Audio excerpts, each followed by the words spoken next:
बातमी आता चेंबूरमधून आहे। प्रभाग क्रमांक 153 मध्ये बोगस आयडी घेऊन पोलिंग बूथवर प्रवेश केल्याचं कळतंय। काही जणांचा विलेज मुंबई पब्लिक हायस्कूलच्या पोलिंग बूथवरती प्रवेश। ठाकरेंच्या शिवसेनेच्या कार्यकर्त्यांनी प्रवेश करणाऱ्यांना पकडलं।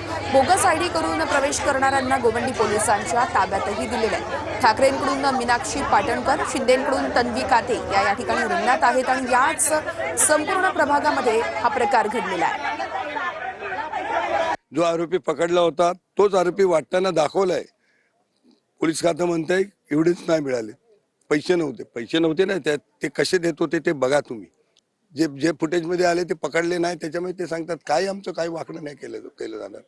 बरं, तुमच्या माध्यमातून घाटल्याच्या जनतेला आव्हान आहे, त्याचबरोबर मुंबईकरांना आव्हान आहे की जागे व्हा, या अत्याचारापासून मुंबईला वाचवा।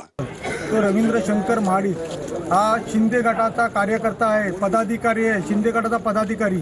आणि रात्री 12-12:30च्या दरम्यान हा आतमध्ये गेला होता। त्याचा लाईव्ह व्हिडिओ आमच्याकडे आहे। हा आतमध्ये त्याला प्रवेश दिला कसा? प्रशासन काय करतंय, पोलीस अधिकारी काय करतायत?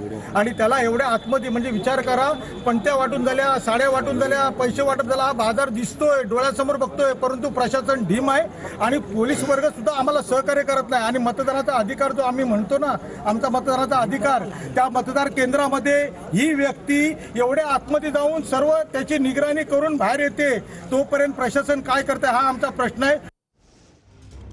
चेंबूर प्रभाग क्रमांक 153 मधील हा सगळा प्रकार आहे। काहींनी विलेज मुंबई पब्लिक स्कूलच्या पोलिंग बूथवरती प्रवेश केला आणि त्यानंतर इथं मोठा गोंधळ उडाला होता। ठाकरेंच्या शिवसेनेच्या कार्यकर्त्यांनी प्रवेश करणाऱ्यांना अडवलं। बोगस आयडी घेऊन प्रवेश करत असल्याचं या ठिकाणी समोर आलेलं आहे आणि आता गोवंडी पोलिसांना या संदर्भात तक्रार देखील देण्यात आलेली आहे।